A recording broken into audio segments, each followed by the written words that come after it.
Hello, I'm Charlotte and this is Books and Bargains.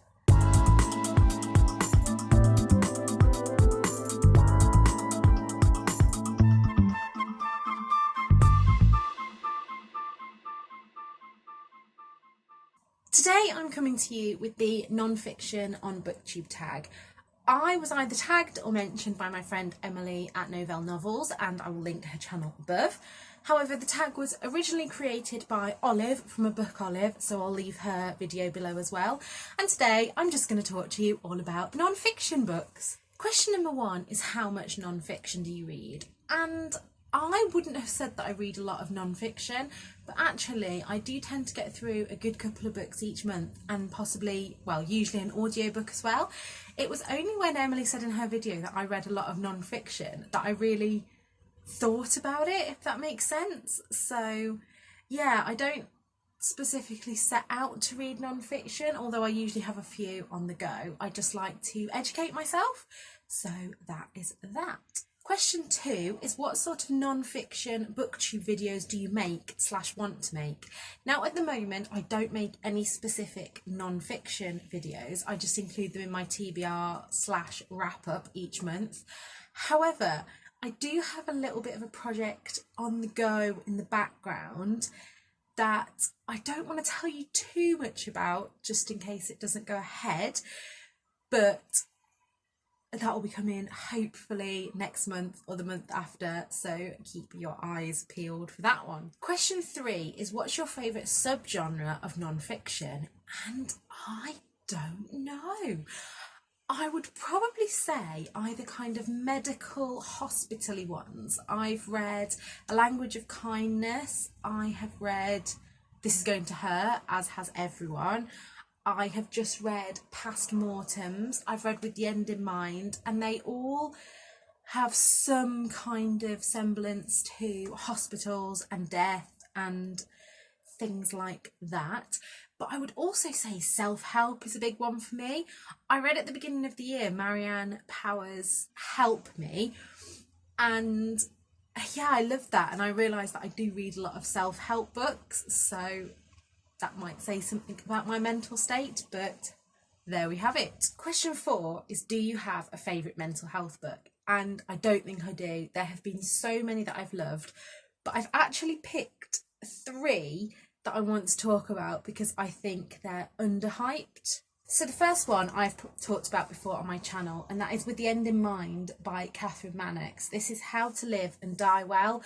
It took me a little while to read through this one, as I took each chapter as kind of a mini essay. It flows really nicely, but you can read each one separately. And it's essential reading for anyone who will encounter death, is what the Times says, and it's true. It's testimonies of courage and love, is what the Observer says. And I know that I'm not being very original here, but again, it's true. I don't know a better way to describe it.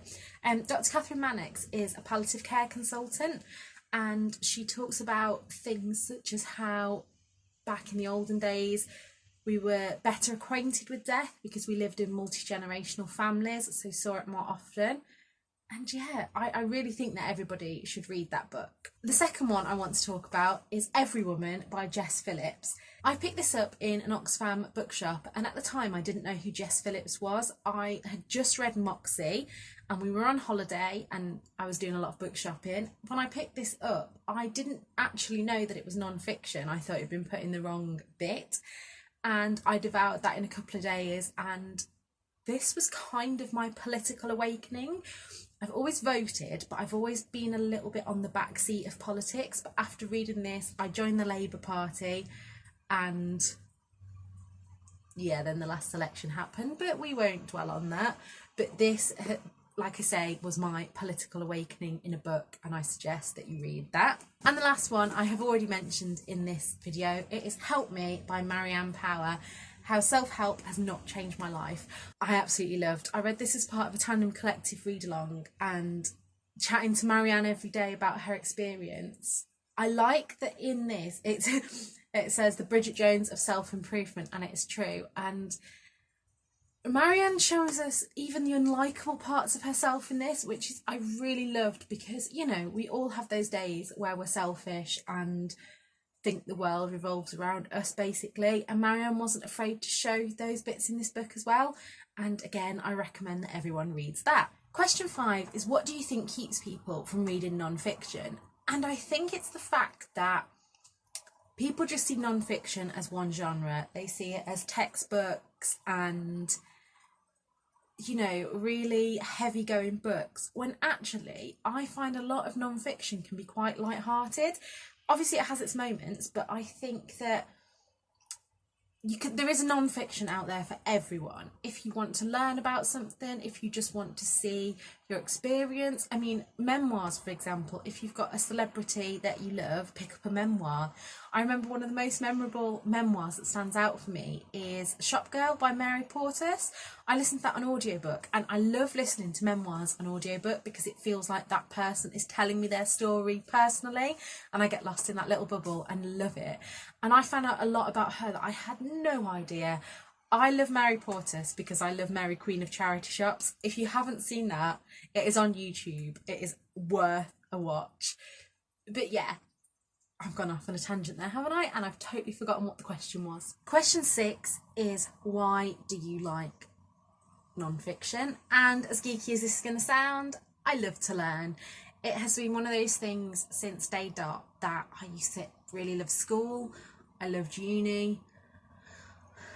I don't feel like I'm growing as a person unless I'm learning, and it's really apt when I'm filming this at the protests that are happening for Black Lives Matter. I don't know, honestly, a lot that I can say on the matter as a white woman. So over on my Instagram, you'll have seen I've just been trying to amplify black voices, and at the same time I'm reading Edo Lodge's Why I'm No Longer Talking About White People About Race, and also listening to The Good Immigrant.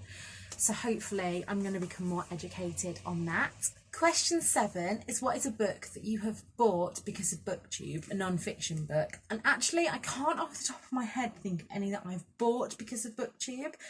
I was already in on the Adam Kay hype before Booktube, but I've got 2 here that I think I bought because of Booktube but haven't got round to reading it yet. And the first one is Stiff by Mary Roach. I think I heard Simone talking about this one, and this is the Curious Lives of Human Cadavers. Now, I have just read Past Mortems and really enjoyed that, and that was a British version, and she references Mary Roach in that, so I'm looking forward to getting into that. And the second one is also Unnatural Causes. I know that these are both about death, bear with me on that one.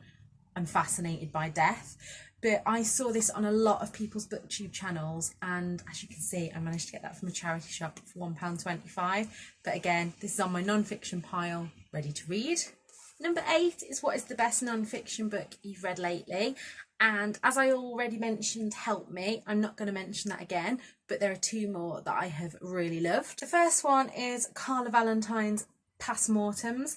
You will have seen this in my wrap up this month, and I've already mentioned it in here, so there's not much else I can say. I keep going on about this one, but I really enjoyed this one. I need to give this major trigger warnings because it is talking about autopsies, so if anything medical freaks you out, there's a whole chapter about autopsies of unborn babies and stillborn babies.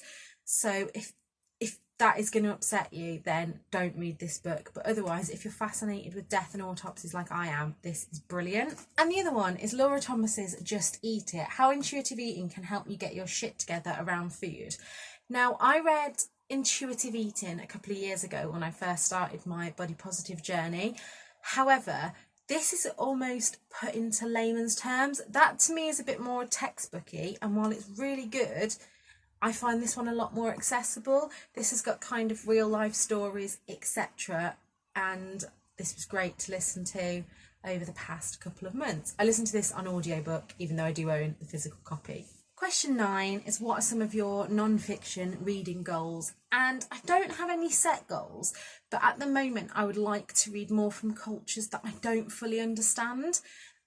So I have, like I said, I'm reading a few books about race and white fragility, which I think I need to educate myself a lot more on.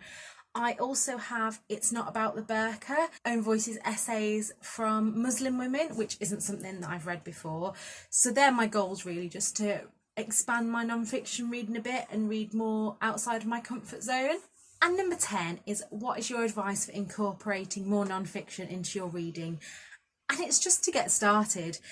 I would say if you're not a big lover of non-fiction and you want to get started on it, pick a subject that you enjoy anyway to start with, and also maybe pick something that is cut up into essays. That way you can just read small little chunks at a time and acclimatise yourself to it.